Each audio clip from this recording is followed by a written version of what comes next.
Hi, and thanks for joining us. On today's show, we go to California and speak with Zach Winter. He's a licensed attorney and has been investing in the real estate industry for over 20 years. He invested in real estate. You'll hear how he does that. Bitcoin matters related there too. Here's my conversation with Zach Winter. Zach, thanks for joining us here today. I guess from sunny Los Angeles. How are things looking down there these days? Great. It is a nice sunny day, JP. Thanks for having me. I'm really glad to be here. That's great. Now, you're from the area originally, or was it, I guess, your business endeavors that took you there?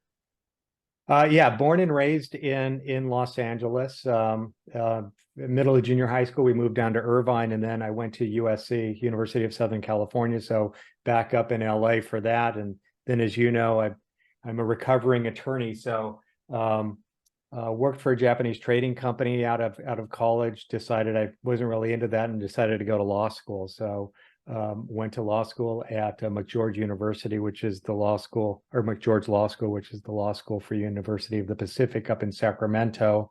So did spend a few years up in Sacramento, but then after that moved back down to LA. And I love having these chats with, as you say, recovering attorneys, right? It is oftentimes an evolution, and as we spoke offline, it was just that for you, right? Zach, Yeah. let's go back to those wide-eyed days as a young attorney. Though you obviously going through law school, what did you think you'd be doing? Can you reflect back to that time and think what you would end up doing? As we'll get to what you've ended up being or doing, but yeah, what did you think you would do? What type of law did you expect to be or envision to be practicing? Yeah. So when I decided to go to law school, this was back in I graduated college in '87, went to law school, and graduated from law school in '91. So when I decided to go to law school, there was a show called LA Law that was very popular, right? And young, good-looking attorneys always in court, battling it out in trial. And so I thought, well, if I'm a transactional attorney, I'm going to do transactional law. If I'm a litigation attorney, I'm going to be in court all the time and presenting my case in front of jurors. And it just it ended up not being that, right? So I ended up working for a mid-sized firm in downtown LA, and we did some entertainment law, some class action litigation. We represented one of the owners of a lot of the entertainment venues in the area. And so I actually cut my teeth and learned how to practice law representing this entertainment venue owner on all of the slip and falls that happened there. And so, as you know, they really don't teach you how to practice law in law school. It's very theoretical. So that's kind of how I initially started out learning how to practice law, was defending all of And as these you slip and say, falls. I remember, he talked of the television shows, and as they shift through time as well. I mean, recently hearing some people saying that they're watching something like Suits, and imagining that that's what it would be like, life in law would be like. Clearly, that's not it, right? It's just so Right. interesting how different it is from what I guess how Hollywood portrays it, Yes. to what the reality is, to what you learn in law school, and to what the reality of it is, Yeah. as that sort of evolves through. You certainly saw that firsthand, and then as you say, start cutting your teeth on very specific issues, and that obviously led. Or I guess I should ask that: did that lead to real estate, or what was the next step in the progression for you? So I did have some land use cases, some real estate related cases, and even back in law school and before law school, I was always attracted to real estate investment. My grandfather owned a lot of single tenant, triple net lease properties. So these are like Walgreens, Rite Aid, Payless Shoe Store. So and when he passed away as an attorney, I kind of took over and managed the properties as the trustee of his estate. And so I got a good flavor of owning real estate through that as well. But at some point in my career, relatively early on, I'd say 5 to 7 years into having the license, I decided to get a brokerage license. In California, if you're a licensed attorney, it's really easy to get a broker's license. And with a broker's license, you can both broker real estate transactions and broker loan transactions, including loans or mortgages on homes and commercial properties. And so I got the license, and then kind of as a side gig or a moonlighting gig, I started a small mortgage company and started doing loans for the purchase of single family homes. And Were you I raising the got funds, or where were the funds coming in from? well, I got connected with a local real estate investment group, and their thesis was these were individual people, and the main thesis was at the time you could buy a brand new 3-bedroom, 2-bath house for $100,000, and at the time you could get 90% loan to value financing. So if you have $10,000, you could buy $100,000 brand new 3-bedroom, 2-bath house, rent it out, and you try to get break even or a little bit positive cash flow. And the main thesis was if you have $100,000, you can do that 10 times. So you can get 10 properties. And then if you look at the average rate of just market driven appreciation over 10 years, that value will have increased so that your equity will have increased to $1 million. So you're turning 100,000 in equity to $1 million. And so because that premise involved buying lots of homes, this relatively small group of real estate investors were buying lots and lots of houses around the country. And so I was doing lots of loans, these types of smaller loans around the country. And then along the way, I started buying homes too and renting them out. And that's how I kind of got started in the real estate investment business from a personal level. And then it starts to take over, right? Interesting, you're doing it, you say, as a trustee, I guess, first for some family properties, but then takes on a life of its own. You mentioned other areas. And I think as things continue to expand, I guess you eventually became involved in a hotel in Austin as well, right? How did that come to be? Yeah, so that was my first transition over to a commercial property, and also my first acquisition where I brought in passive investors to invest alongside me. So I handled everything. I managed the asset and oversaw everything, but I also brought in passive investors who shared in the ongoing cash flow and the profits on sale as well. And over time, I just realized for a variety of reasons, you're better off buying larger properties, right? You can scale better. There's more efficiencies in terms of costs. There's some significant tax benefits in the US if you're dealing with a commercial property, both with respect to accelerating your depreciation loss by doing something called a cost segregation analysis, and then on the back end 1031 exchanging to continue to defer your capital gains and depreciation recapture tax. So there's lots of reasons why I think going larger is better. Part of it's like a comfort level. When you're first starting out, you're comfortable buying a house because maybe you already own a house and you can visualize yourself, buying a house and renting it out versus, buying a hotel or 100+ apartment complex. That's a big jump. And so part of it's just a mental game in being comfortable to make that transition. But when you do, you start to realize there's lots of benefits. And even though you may be sharing the pie with some passive investors, it's a much bigger pie. So even though you have a small piece it's a small piece of a much bigger pie. So overall, everybody's doing better. And Zach, as you say, it's almost that comfort level, right? I have clients likewise who started smaller or started in something that they got comfortable with, and then they did some learning, as you mentioned, that well, actually maybe there's a better way, or there's more torque here, right? If we're able to buy a bigger project. How do you typically organize those groups, or those passive investors? How are they typically involved in a project? Yeah, so what we typically do is we syndicate. So there's different ways to bring in passive investors. As you know, you could have a real estate investment trust, you could have a fund, and both a real estate investment trust and funds, they could have lots of properties in their portfolio. So as a passive investor, if you're investing in that, you're investing in a whole portfolio of properties.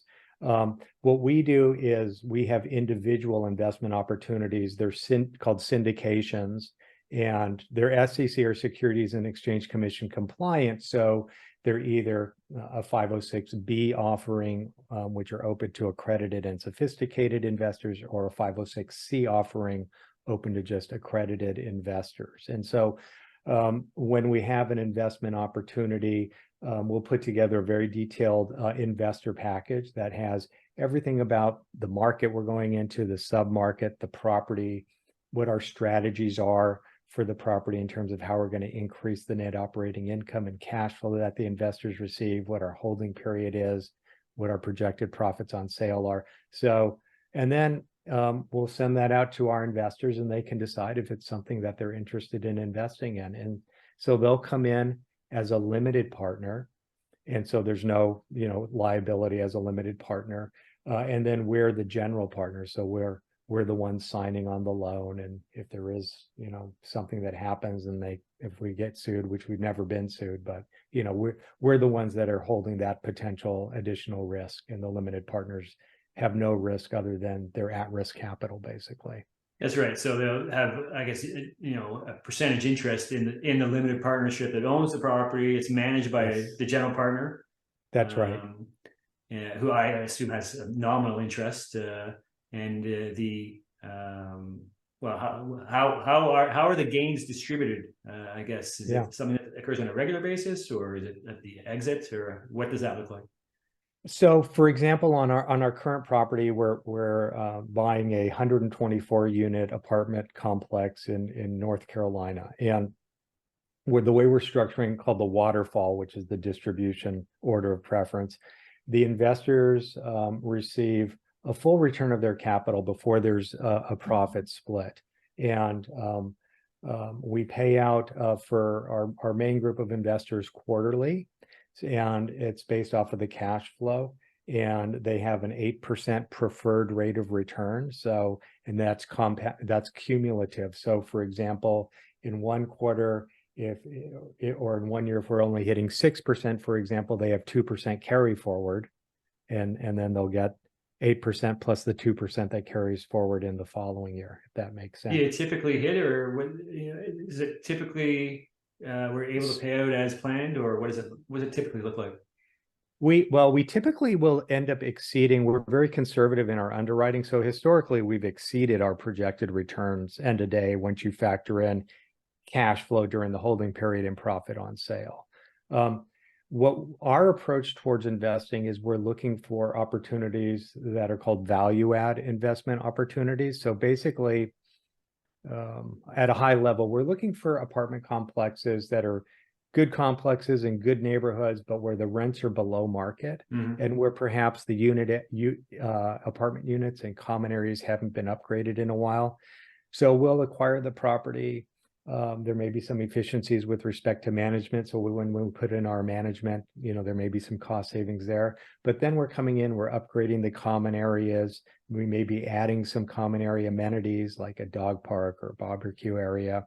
And then we're upgrading the units. And then when we do that, we're able to re-rent them at a higher rental rate. So because of that, it takes us like 2 years to cycle through all of the apartment units and upgrade all of them and increase the rents. And so in year one, the cash flow is going to be, lower than the overall average annual cash flow. So if the average annual cash flow is, say, 9%, in year one, it could be, say, 7%. And then in year two, it could be 8%. And then after that, we've turned all of the units and upgraded the rent. So then it's above 9%. And so how long is it, like, I can appreciate it's a process, as you say, time. What would a typical investment hold look like?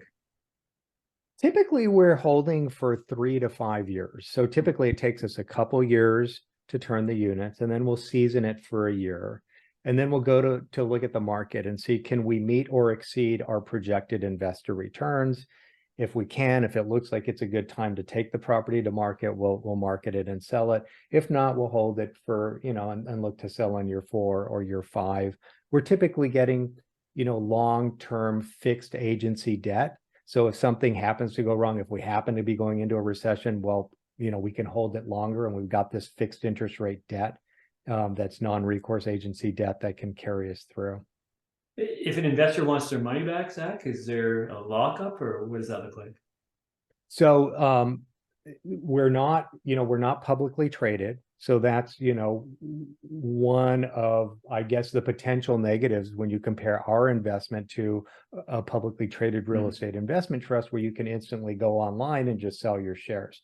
With us, it's a private investment. So we do tell our investors look, if you invest with us, you should expect to invest with us until we sell it.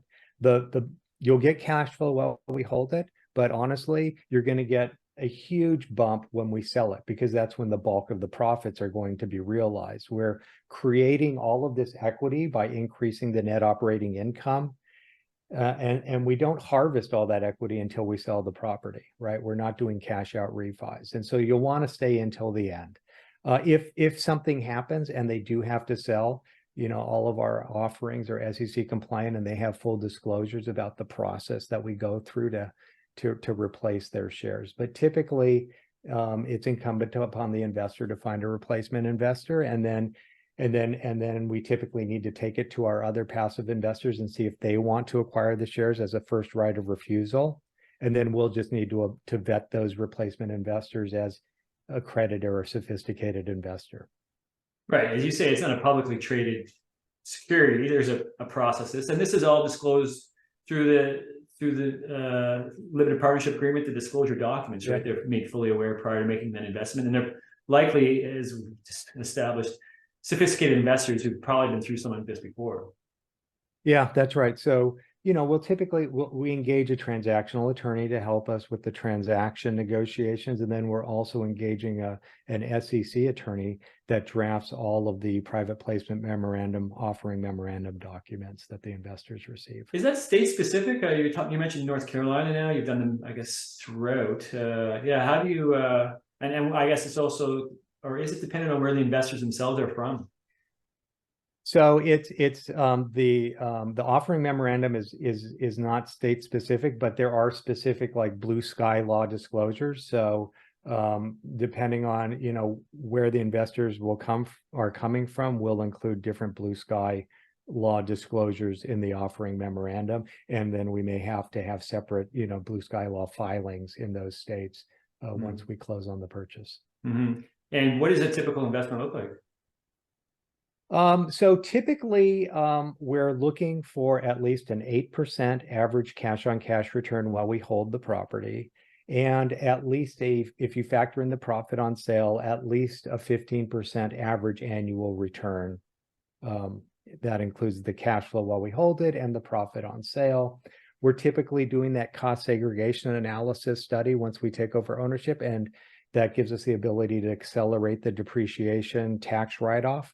We pass all of that on pro rata to the investors. So it's very common for them to get quarterly cash payments, but then when they get their K1, it'll have a nice paper tax write-off that'll offset their income on this property, and then other passive income that they may have, or if they happen to be in the real estate industry, they can apply it to their active. Right. Yeah, they can make use of it. And Zach, the typical size of investment, I guess, is the way I should ask that, or what a typical investor typically places with you.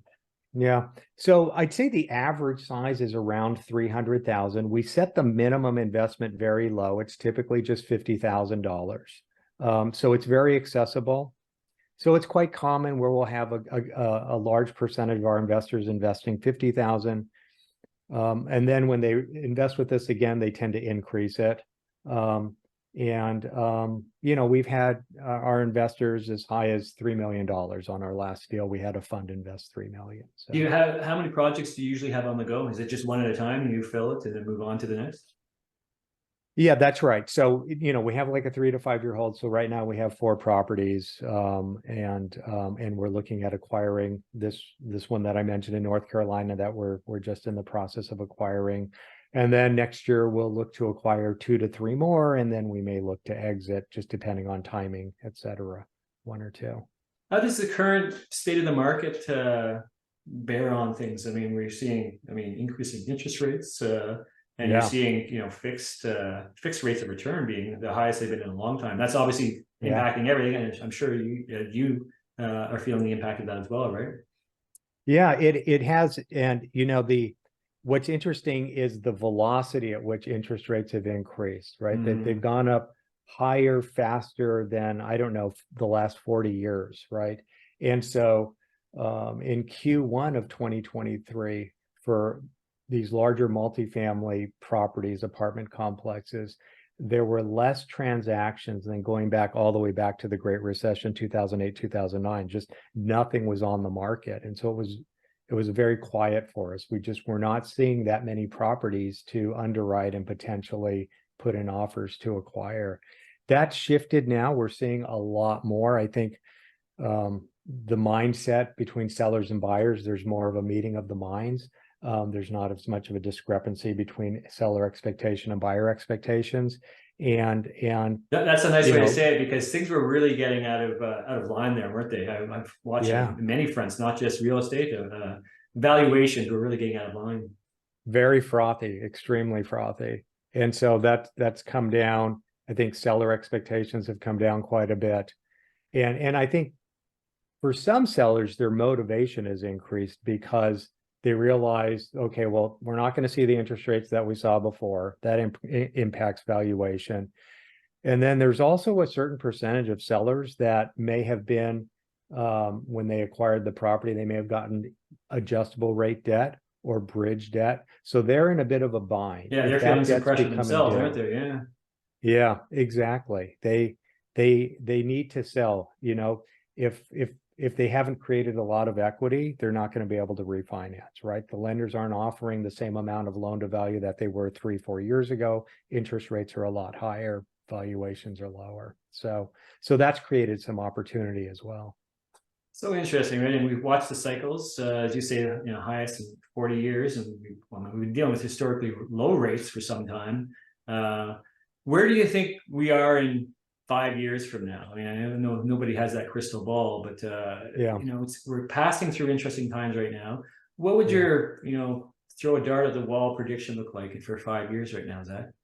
It's so hard to predict where interest rates are going, but I believe if you can find an investment opportunity that makes sense based off of the numbers today and the interest rate you're able to lock in, and you get fixed interest rate debt, I believe you're going to be in a very good position to sell in 3, 5, 7 years, because in all likelihood, certainly in 5 to 7 years, interest rates, I think, are going to be lower. So if interest rates are lower, the next buyer will be able to get better financing terms than you got. If interest rates are lower, the value of that property, the capitalization rate's probably going to be lower. So the value based off of the same NOI is going to be higher. So you're positioning yourself well today if you can get into a deal that makes sense today for a strong exit, 5 years down the road.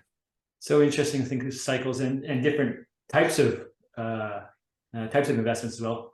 Clearly, we talk about that evolution as you've moved, sort of through the law to real estate. Your day job.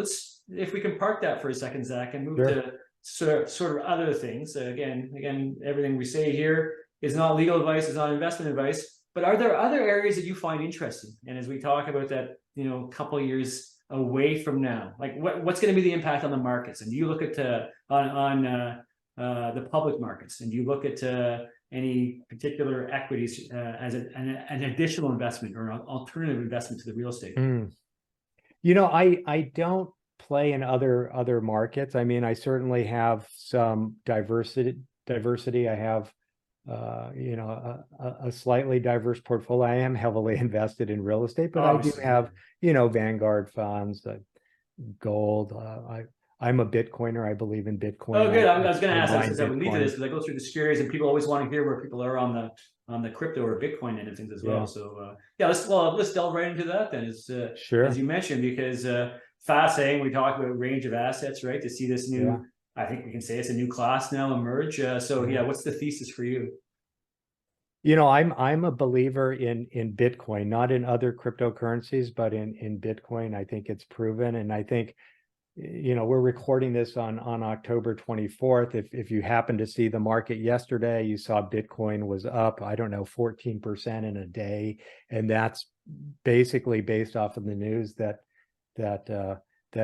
BlackRock's going to be issued a spot ETF, and they've registered for the stock symbol for that. And, at least BlackRock, right? We're talking, there's 8 to 10 applications, so we hear that it's coming, right? We're being told now, or led to believe it's coming. Yep. Yeah.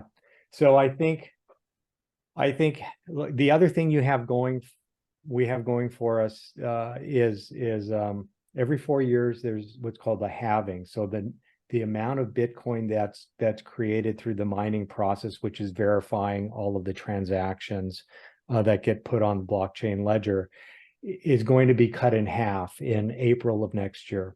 Historically, in the past 3 halvings that we've had, within a couple of months after each halving, we enter a new bull market. And so it's basic supply and demand, right? You're cutting the supply in half. If demand is constant or rising, that should increase the variable, which is price. So historically, that's caused a huge run up. So we have this confluence of events of all of these spot ETFs that look like they're going to be approved. If you just look at BlackRock and Fidelity, they have $14 trillion in assets under management with just those two. So if just those two take 1% of their assets in management and invest it in Bitcoin, that's going to increase the amount of liquidity tremendously. And so just those 2 events, could, I think, really cause another bull market run. It's so hard to predict what that it's hard to means in predict, terms of price, but the thesis yeah. is there, isn't it? As we discussed what this potentially could look like. It's interesting you say Bitcoin, or we're talking Bitcoin ETFs. I mean, what are your thoughts? You're obviously partial to Bitcoin, but what about something like Ethereum, or if there's an Ethereum spot as well that emerges? I don't, I am partial to Bitcoin. I actually owned Ethereum for many years, and a couple of years ago, I sold it and bought more Bitcoin. And I, one of the issues I have with Ethereum is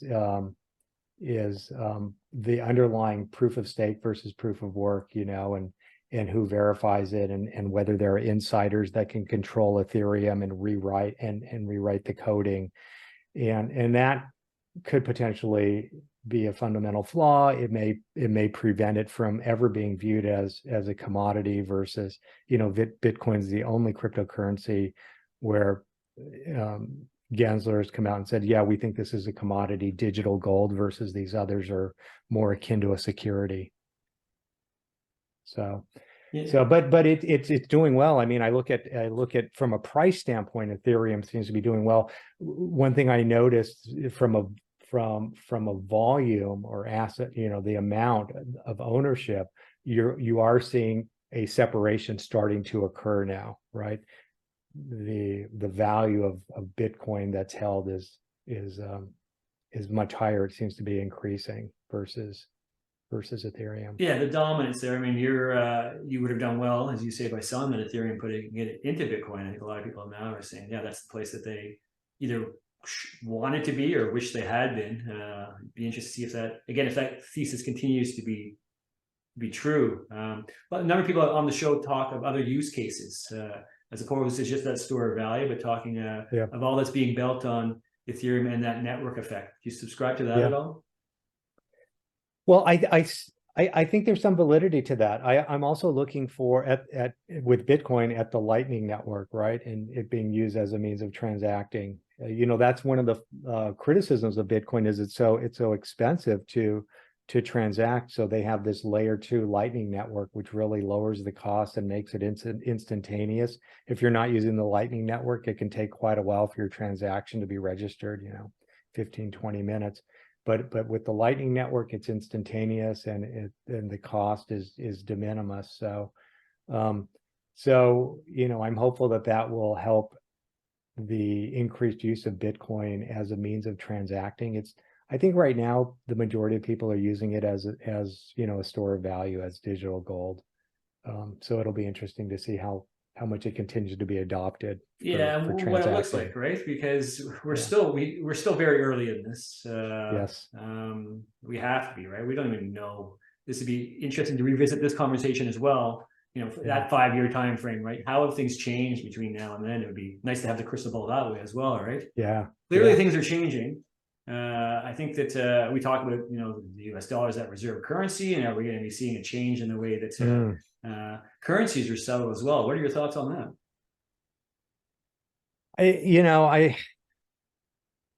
I have some concern, but it's still such a dominant currency, right? The dollar is just so dominant. What's the alternative? And I see the BRICS nations discussing trying to go off the dollar. I just don't know how realistic that really is and what kind of an impact that would really have. How realistic are digital currencies?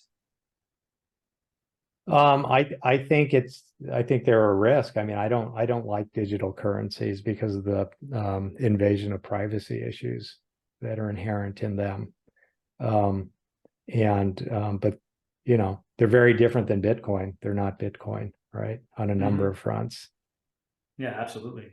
And another buzzword, or the things that people are all asking for opinions on these days, are artificial intelligence. Have you looked at any of this? What are your thoughts on what things are going to look like from that perspective in a couple of years' time? Yeah, artificial intelligence is interesting. I've read a couple books on AI and the risks of AI, and it can be frightening if you look at some of these risks to long term, to really the impact on humanity and the survival of humanity. So, but in the short term, I mean, I think there are some incredible, exciting things happening in AI, and it's moving so rapidly. That's another thing that's like a double-edged sword. It's super exciting to see all these applications, and I think it's going to continue to further and advance within the next, couple of years. We're going to see huge, advanced, new things being done with AI. But by the same token, it's also a little scary. It's certainly scary. We're sitting here, attempting to navigate the future, right? It's conversations just like this, as thoughtful people get together and discuss where we may be going. What do things look like for you in the next couple of years? Where do things go for you and yourself personally? So we're, continuing to acquire new assets, and we're looking to continue to grow our business. And so I think, next year our goal is let's acquire 3 more, larger 100+ unit multifamily apartment complexes, and then we'll just take it from there. But it's very exciting. We love what we do, and it's a lot of fun. It's amazing times, aren't they? They really are amazing times. Well, Zach, we appreciate you being here today. If someone's interested and wants to hear more about a project or some of the ways that you've been able to develop things, what's the best way of reaching you? I think probably just go to our website. It's prosperitycre.com, as in prosperity commercial real estate, prosperitycre.com. I'm also on LinkedIn, so feel free to reach out to me at any time on LinkedIn. That's wonderful. We'll have, of course, all that in the show notes as well. Zach, really appreciate having you here on today, hearing about some of the business, how you've been recovering from, as to say, your law school days, and giving us some predictions for the future. I like to end these shows with one thing that's worked through your business and life. One thing that you've maybe heard, or a lesson you've learned along the way that's been of use to you that might be of use to somebody here listening. Is there something you can think of, or you could share, or a number of things you could share that you take with you from on a day-to-day basis to help and lead to your own success? I believe in networking, in mentoring. If you need help, don't be shy about reaching out to other professionals. I think networking and meeting with people you aspire to be like, I think that's a good idea.